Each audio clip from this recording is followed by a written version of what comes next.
Ternyata para pelaku pencuri mesin ATM di Lubuk Linggau 4 orang. Aksi pencurian mesin ATM BRI di depan Pengadilan Agama Lubuk Linggau sempat diketahui warga. Aksi pembobolan mesin ini terjadi pada Minggu 14 Agustus 2022 sekitar pukul 4.30 waktu Indonesia Barat. Ketika peristiwa itu terjadi, beberapa warga sempat melihat, namun warga tidak berani mendekat. Video detik-detik warga melihat pencurian mesin ATM tersebut saat ini beredar di media sosial. Setelah mendengar suara dentuman keras, hanya saja warga tidak berani mendekat karena dikhawatirkan 4 kawanan pelaku membawa senjata api. Mereka pun hanya bisa menyaksikan aksi pencurian itu sambil berteriak-teriak.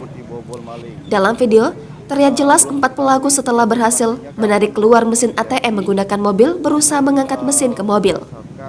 Hanya saja usaha mereka gagal karena sulit untuk mengangkat mesin ATM ke mobil.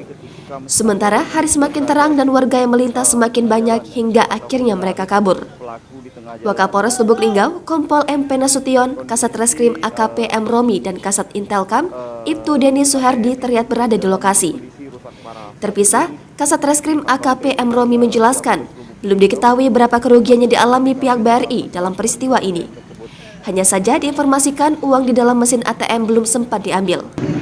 Diangkatnya nih, Be. Yo, pikul-pikul aku nih. Lah itu lah jiku. Teko besinya, angkat. Kepal nih, besi. Pelat. Kalau pakai mobil lo nih nariknya. Pakai mobil memang. Hah? Mobilnya kan dapat. Iya, ya.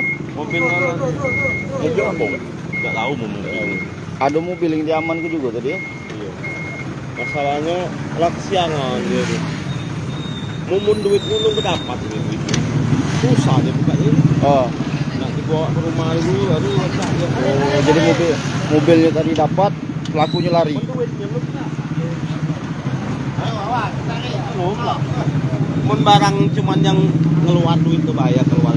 Yang duit dalam. Duitnya belum. Tapi ini angkat ya, ditariknya pasti. Posisi kita balik-balik ini rusak. Oh, rusak.